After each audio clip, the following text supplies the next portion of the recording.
Welcome to our next installment of our NBA Prospect Profile series. My name is Jordan Jaika, aka Dr. Fantasy, as always, here with my co host, the Fantasy Caveman. Today we are talking about Isaac Okoro, a 6'6, 225-pound forward, freshman out of Auburn University. Last season, Okoro averaged 12.9 points, 4.4 rebounds, and 2 assists per game. Let's kick it off with his strengths. Isaac Okoro, what do you have for his strengths, Caveman? All right. And this is I know, and you were talking about this before we started that he's one of your boys. Uh, and I can definitely see why he's one of your boys based on the players that you like. His defensive versatility is off the charts. Like he can guard 1 through 5. Mm-hmm. And that's so valuable in today's NBA.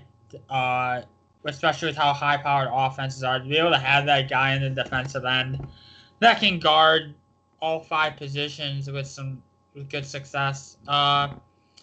Another thing, and you mentioned this, so he averaged under a steal and a block per game. So at first glance, you look at that and be like, oh, that maybe that shows he's not quite that good of a defensive end, but that's just not. He doesn't take risks, and that's what That's why his numbers are down. You don't. He's a very smart defender.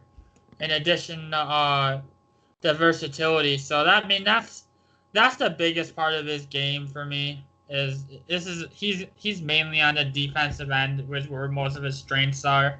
And you can't say that for a lot of prospects in this draft. A lot of the times when we talk about a prospect strengths, and pretty much almost every one of them that we've done this so far up to this point, a lot of their strengths have came on the offensive end. For Okoro, all his strengths and what's gonna propel him to be successful to the next level is on the defensive end. He's almost as locked down as they come out of this draft class. So I know that's a guy that means this is a guy that you really like here. Uh, and then last thing before I kick it over to you, so you can talk about your boy. Uh, he knows when he's driving, he knows how to use his frame and the build that he has, and that's what really separates him from a lot of these other guys. You hear a lot of other guys in these drafts, like they have the length, they have the wingspan, they have the weight, but they just don't know how to use it. And they don't know how to maximize their build to be the best they can be on both ends. And Okoro knows how to use his frame to do what he wants to do, and that's just something you can't say for a lot of guys in this draft. No. Yeah, so Okoro, there's a lot that I like about him. I think he's one of those prospects for me that I don't think he'll ever completely bust out of this league. I really don't believe that because at the worst, he's just a defensive specialist. And there's nothing wrong with that because there's lots of players that fill that role in the NBA. And there's a few names. I have some higher and lower end names for him later on. But I mean, you mentioned it. He's got a good physical frame. He knows how to use it. It's funny. I feel like every guy we've said similar to you, we've talked about their offensive game or their high basketball IQ. That seems to be everybody's strengths. But I mean, it's a lot of it's defensive, and when we get to the weaknesses, we'll talk about a lot of his offensive issues. But I mean, one of the ones that he does do, you mentioned, with that size, he drives to the basket pretty exclusively. He doesn't have a great jump shot right now, so he's not bad using his frame. You see a nice fast break dunk there, so he knows how to. He has some speed and can get to the basket. Overall, the things that I like about him defensively and his attitude overall, a lot of people describe him as a no nonsense, just focus guy. Like he wants to play basketball, he wants to focus on his craft, and They say he's a very quiet guy. He just wants to stick to his game, work on it, and become the best player that he can. And a lot of his teammates said he's just quiet and focused, and he just wants to work on it, his game. So, I mean, I like that approach personally. He's not a guy that you're ever going to have to worry about becoming a diva in the NBA. So, very unselfish, high motor. Everything that you want defensively. I mean, he uses his attitude, his energy, and his effort combined all to play great defense. And I think that's one of those things that could make him an elite defender in this league. Very unselfish as well on the offensive end. He sets up his teammates. I won't say overly effectively, but he shows a willingness to, at least. So, I mean, I think everything, his strengths are just his ability as a defender, that versatility. You could argue with his size, his athleticism, and speed that he could guard guys from the 1 through the 5. I mean, I think there's a lot of 5s that he could defend in today's NBA. Some of the taller ones he may struggle with, but compared to a lot of these guys, he's got a little more on his frame. I feel like we said a lot of these guys are skinny, but he's actually pretty well built, especially for a freshman coming out. So I think there's a lot of things. I think it's hard to teach somebody attitude and effort, which is one of the reasons I really read into that for prospects. So I love his motor and I love his attitude, and I think that'll get him a long way in this league, even if it's just as a role player, which, I mean, you need those two. I mean, there's nothing wrong with just having a 15-year role-playing career. So worse, that's the kind of career you'll see from him. So let's go over to his weaknesses. We've kind of alluded to some of these already, but Caveman, what do you have for these weaknesses? All right, and like we mentioned with his strengths being mainly on the defensive end, pretty much all his strengths are on the offensive end. I mean all his weaknesses are on the offensive end. I mean, we started off, he's not a good 3-point shooter, and it's, man, if anything's gonna hold him back at the next level, and you're not. I mean, in his injury, because he's a prototypical 3. I think that's what he is. And you don't see a lot of guys these days coming out. A lot of guys, you know, they're either a combo guard or they're a 1 guard that should play the 2, but they're too small to play the 2. But with him, it's like he's like a locked 3, like small forward basically. And usually so I saw that he struggled at the 3-point line. So naturally, when that happens, I want to also take a look at his free throw percentage. Say, okay, is there something wrong with his form? Is that why he's not a good 3-point shooter? And his form's not good. At the very least, it's very inconsistent. It doesn't seem like he has the same release on every jumper. It's like a different release where he holds the ball, where he gets rid of the ball. Seems to be different every time he shoots. Even at the free throw line, that's just like you see him take 2 free throws, and you'll see his second free throw will be a completely different form and release the first free throw. Like, what is that? Like, he's just not consistent at all with that, and that's, I don't know how much of a weakness it is, but it bothers the hell out of me. Like, he's not consistent with any of his shots whatsoever. And then you kind of alluded to it. He's not the greatest ball handler in the world, nor is he a good shot creator. Now, I do think his ability to create shots is in there for him. I think it's just going to take a lot of work at the next levels for him to be solid. Because I saw plenty of flashes where he can make plays for his teammates, but he just doesn't do it on a nearly enough consistent basis. So that's definitely going to have to improve there. Yep, and I pretty much thing that you said. I had that he wasn't a great 3-point shooter and that his shot was really inconsistent. He was a really weak ball handler, and you know, he's not a playmaker, which I don't think needs to be a part of his game. But yeah, I mean, so I agree with everything that you said. I don't really have any additional points. I think that's all good stuff on him. By good, I mean bad stuff on him, I guess. But it's kind of funny for a guy that we're so negative on offensively that he did shoot 51% from the field as a freshman. Yeah, So, I mean, that I think speaks more to his ability to get to the rim offensively. And, I mean, yeah, he's had some pretty insane drives to the basket in this highlight film where he yeah. uses his size, he sweeps through defenders, and he'll finish strong. I mean, he's not laying it up softly. I mean, there's most of these he is throwing it down with authority. You're So, I mean, you're gonna get put on a poster when you go up to block him. yeah, yep, You're getting posterized if you try to block his dunk. yep. I would definitely agree with that. So, I mean, it's funny, just a guy that's not refined offensively. He was still very efficient overall. And, I think maybe we get locked into thinking guys have to have this great 3-point shot in today's game. And I definitely think it needs to be a part of your game. But, I'll be interested to see what level he gets without starting his career off with that. So, let's go to some NBA comparisons. I'll let you start it off because I have a lot of names here. I So, have quite a few names, and all right. I'm gonna save one name because I'm curious to see if you're gonna say it or not. So Okay. I'm gonna hold off on my one name.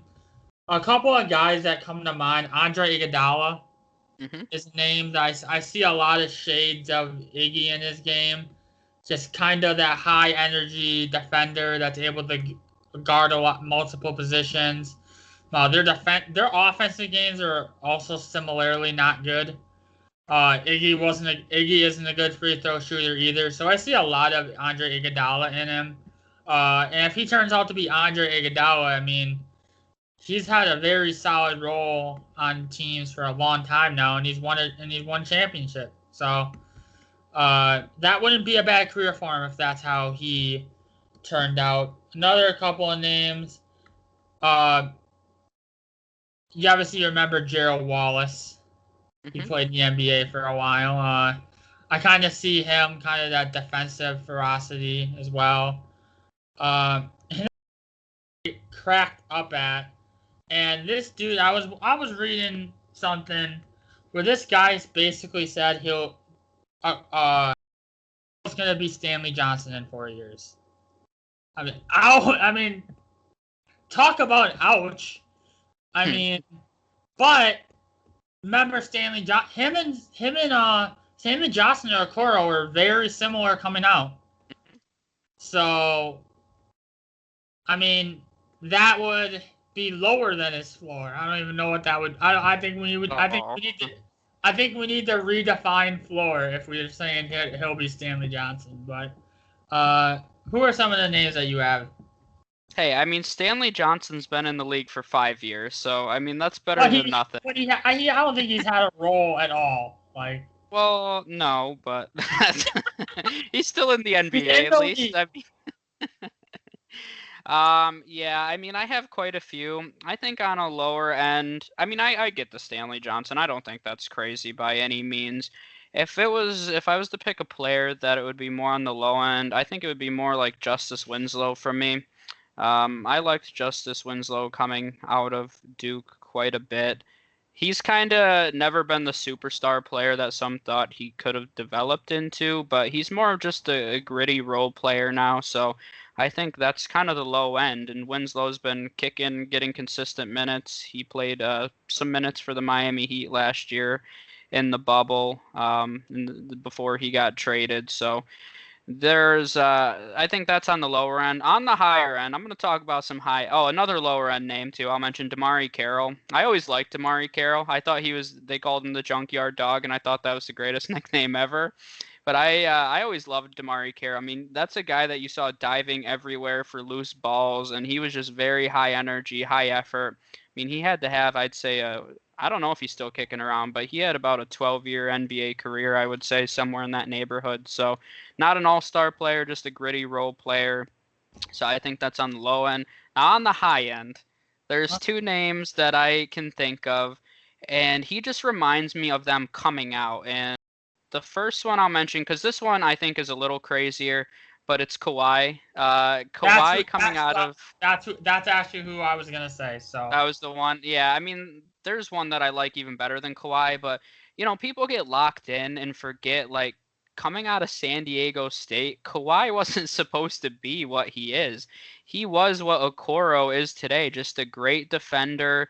Kawhi only shot 29% in college. He didn't have a great jump shot, but he's a no nonsense. That attitude is what reminds me of yeah, Kawhi. Just a quiet, humble, no nonsense. Let me get better on my game. That's why I don't know what Stanley Johnson's attitude was coming out of where'd he go? Arizona, I think. But he, I think that can separate a player. I always say that all these guys are talented.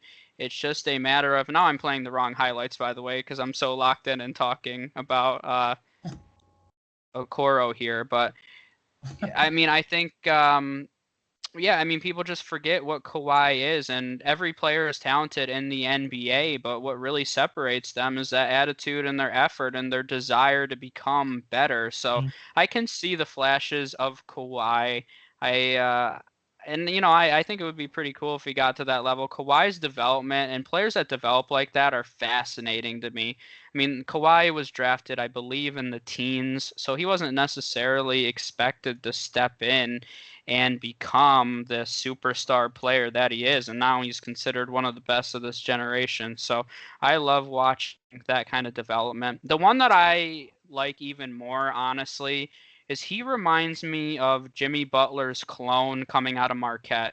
And Jimmy yeah. Butler was the last pick in the first round coming out of Marquette. And people literally, if I think, I forget who drafted him in that draft. Was it the Bulls? I believe it was the Bulls. But I mean, if you read the scouting reports, he literally only got drafted because of his attitude. I mean, he played gritty defense, and they said, we're just hoping he becomes an elite defender. But Jimmy Butler was really, I mean, he's one of the most shocking developments I've seen in any sport, honestly. Because I'm a Marquette fan, so I watch Jimmy Butler every year at Marquette, and I would have never, ever in a million years guessed that he would have become an all-star superstar player. He was just a gritty role player even at Marquette. So I think Okuro is actually coming in with higher expectations than that, but with the same attitude and effort. So I think, you say Jimmy Butler and Kawhi, and people are probably going to roll their eyes, but you have to think about where these guys came from. I'm not saying he's like what they are now, but when those guys came out, he's exactly what they were. So that's the kind of ceiling that I think he can have if he wants, and he has the athletic ability to work on that. And a lot of shooting, too, in my opinion, is just working on that form. And you can change bad habits. Is it very hard? Yeah, and he's going to have to take thousands and thousands of shots to change that form and work on that consistency. But he's going to have every opportunity in the NBA. And I do believe shot mechanics can be fixed. So it might not be year one, but I think over time. Is this a Lonzo Ball type overhaul situation that we're dealing with? I don't know if it's quite Lonzo Ball, but I mean, Okuro 67% from the free throw line isn't like embarrassing. It's not good, but Lonzo is like at 50% still. So even with his 3-point percentage increasing, so yeah, I mean I have a lot of hope for Okoro, and I'll go first for where I want him to go. It's probably not going to surprise you where I'd like him to go. But I do think that he is the Spurs kind of player. And I mean, I'm not trying to just like force him to the Spurs, but he does fit in with what they need. I mean, they need a 3 right now. They have DeRozan, but DeRozan's not going to be there long term. I'd be shocked if he played there next season, if we want to be honest about it. So I mean, they need that athletic ability. They're a very they don't have a lot of athleticism right now, the Spurs.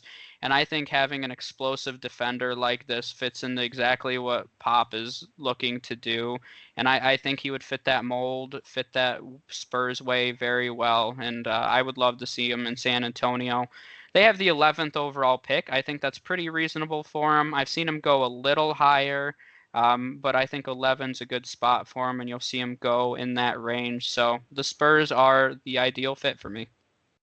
Oh yeah, that's a good one. I considered putting that down, but then I just knew that you were gonna mention it. Cause it's too easy. It was too easy. I have a couple of teams that are picking up there in the draft. The Cleveland Cavaliers is my first team. I mean, their wing play was awful last season for the Cavaliers. And you look at the Cavaliers, they have a good amount of shooters on that team. But they don't really have anybody that can play really solid defense for them. I think you can have Okoro step in and be that defensive anchor for that squad, and I think they wouldn't be in a bad situation for that. And then another team, and along the similar lines, the Chicago Bulls, another team that kind of needs that lockdown defender that can guard multiple positions. Because you look at the Bulls, they have a bunch of solid guys, but all their guys are offensively minded. Zach LaVine's is all offense. Kobe White's all offense. Markkanen's all offense. Wendell Carter plays decent defense, but most of their guys are offensive minded. So I think you need to try to balance that out. Bring in a guy like Okoro, who is, I mean, one of the best defenders in this draft class. Is he the best? That's maybe. I think there's a debate that could be a case that could be made for him, but I really honestly think he needs to go to a team that already has shooting, because that's not his game. He can kind of take the time, the experience in the NBA, and kind of work on it a lot. Big benefit for him that he doesn't have to worry about a ton on the defensive end, so he can kind of focus. He can kind of step in. He can, not saying he's an instant starter day one, but I think at some point in this first year, I think he has all the ability to take over and be a starting three for a team next year. Just his defense alone. His defense alone makes him worth a starting spot on a roster. So the Bulls and the Cavaliers, two teams that just need that defensive presence. Yeah, I think those are good ones. I thought about I don't think he would ever slip this far, but I mean, a team like the Trailblazers could really use him. I mean, they need a defensive-minded wing player, but I don't think he's going to make it to 16. I would be surprised anyway, because there's always a need for defense and that kind of. Are you sure you'd be surprised? Yeah, I mean, he could also go number 1. I have no idea. I mean, that's how this draft is going to be. He could either go 1 or 25. So, yeah, I mean, I'm excited to watch him. Like I said, I think he could be one of those players that's really exciting to watch his development over the course of his career. And, it would be exciting to see him make the kind of improvement that Jimmy Butler has. But I also have to recognize that that's not a common thing to go from just a role player to a superstar like Jimmy Butler. So I think it'll be fun to watch him, see how it turns out, see where he lands. That could be really important for him in a player's development. So I think that's all that we have on Isaac Okoro. We appreciate you guys for watching. We have several more. I think we're recording 7 more, so there's several more, and we'll be getting to the top prospects here. So make sure you keep an eye out for those episodes. But we appreciate the support, and we'll see you next time. Yep.